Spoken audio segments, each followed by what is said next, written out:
welcome back to Good Knit Kisses. I'm your host Kristen, and my friends with allfreeknitting.com and I would like to present you with the Kitchener stitch.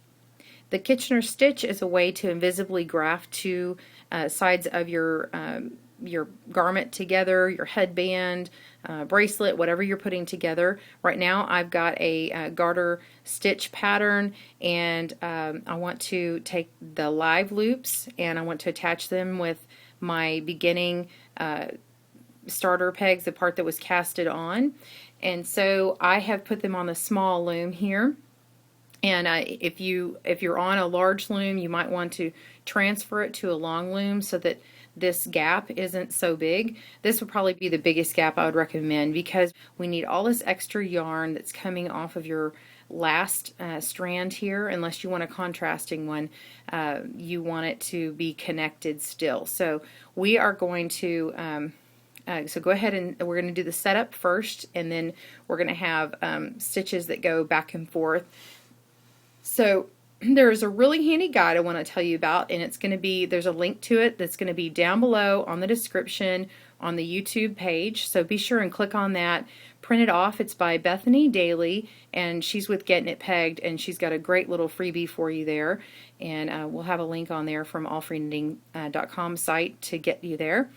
And what we want to do is, once you've got your live loops remaining on your peg, or if you've moved them over, make sure that the parallel, these are going to be parallel to each other, so the good side, the right side, is going to be outside towards you, and it'll be on the outside over here. If you need to have a rake next to this loom, a long rake on this side, and hold them together, you could do that, but I think it's easier to have it on one that's one piece long. So if you have to transfer it to a long loom, then do that. So the setup, what we're going to do is divide them into two equal sides, like I said, on there, and they're going to be held parallel to one another. And you're going to insert the yarn needle in, and to make sure that you have enough, make sure that you go across whatever loom setup you have, and just kind of wrap all these pegs and go to all the very end, and then maybe add on an extra foot so you have enough, because we're going to keep going across here. So we're going to take our yarn needle that our tapestry needle that I've added on, and we're going to go down this first peg here. We're going to put the needle towards the knitting. This is the knitting down here. So we're going to take that and pull through all of our yarn. Make sure it doesn't catch on that peg behind it. Okay, so now we are going to, this is the first loop on the front needle. And then we're going to insert the yarn needle into the first loop and the needle furthest from you, which we're going to call the back. And we're going to put the needle in the direction away from the knitting. So this is the knitting, so we're going to go away. So it's actually, the way I'm holding it, it's towards me, but we're going away from the knitting. And I want to make sure this is up on top. Okay. Make sure it's up on the front of this peg here and not on the outside. Okay, so that is the setup. Now you're not going to have to do that again. Now we're going to do the, these are processes 1 through 4, and we're going to go front, front, back, back. And we're going to go, and I'll put these up on the screen, but now we want to go to the front, which is here closest to you, and we're going to go away from the loops, and now we're going to slip it off. It's done.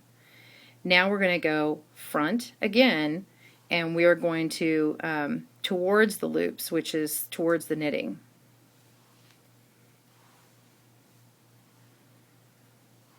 Again, keeping it up front. And now we're doing back, back. So we want to towards the loops,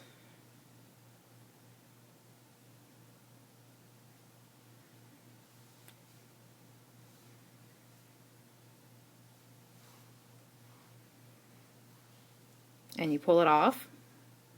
It's already popped off for me, and then we're doing back again, so we want to go away from the loops and keep it on the needle.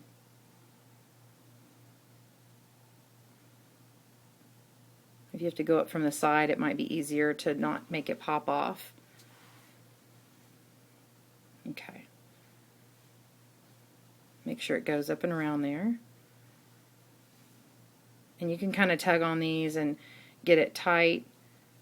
But whenever you end up taking this off of here, you'll end up getting it really tight. So now we've done the back. Now we're going to do front again, and we're going to now we're starting the process over again. So if you've got less to do, then you're not going to keep going. I'm only going to go to 6 today.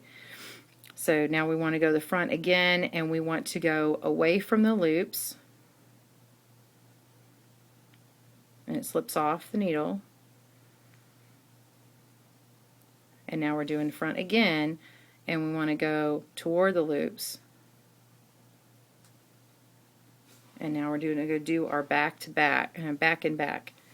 So go back here, and we're going to go towards the loops, and we're going to slip it off.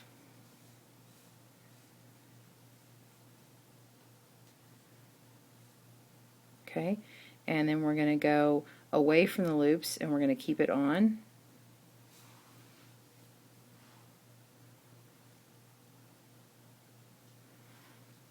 And then we're going to the front again, and we're going to do away from the loops and let it go off. And then here we're going to go towards the loops, keeping it on. Okay, now we're going to the back, and so we're going to towards the loops,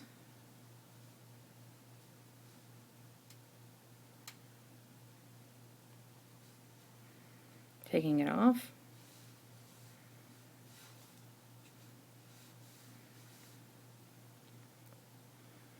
And then we're going to take it away from the loops.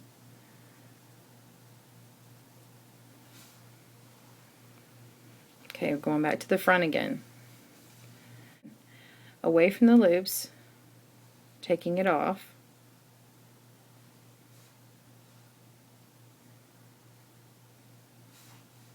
And towards the loops, keeping it on. So it's off, on, off, on. And then to the back, I'm going to go away from the loops, slipping it off. There's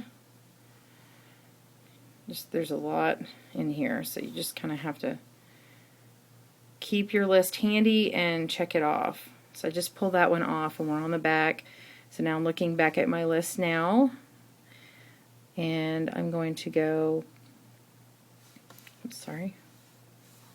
going to go away from the loops and keep it on.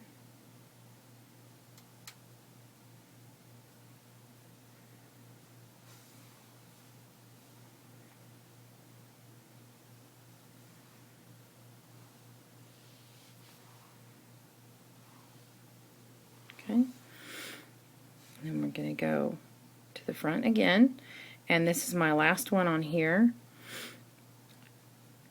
And then we're going to do away from the loops,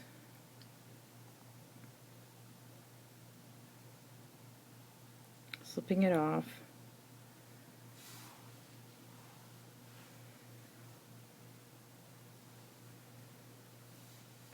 and then we're off on that side, and then we're going to towards the loops, taking it off,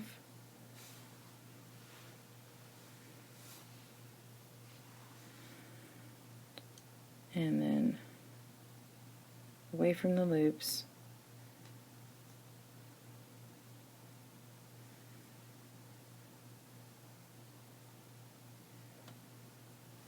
you can take that off.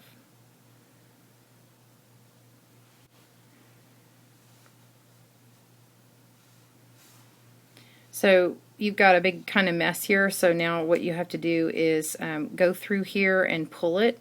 So I'm going to kind of mess with pulling it, and then we'll come back and I'll show you what it looks like.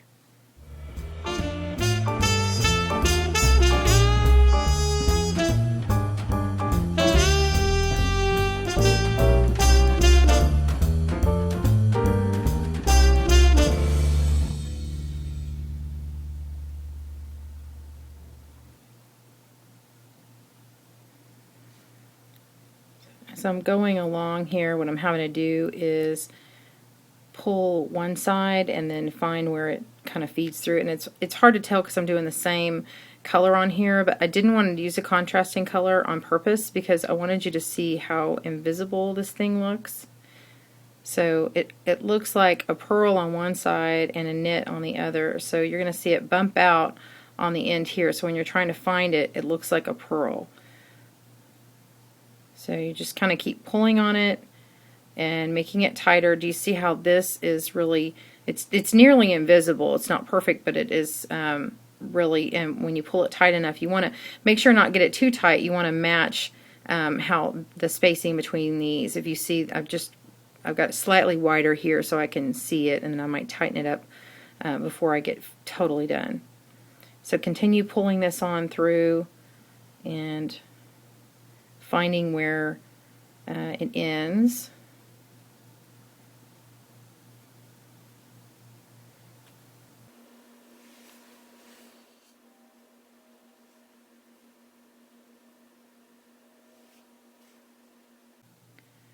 Alright, so I am down to the end, and see I have pulled that all through, and now all I've got left is my beginning, I'm sorry, this is where I just ended, and then this is the beginning strand where I had originally cast on, and so now I can loop this through and tie it off and then work in my tail here, and then I can work in this tail in here.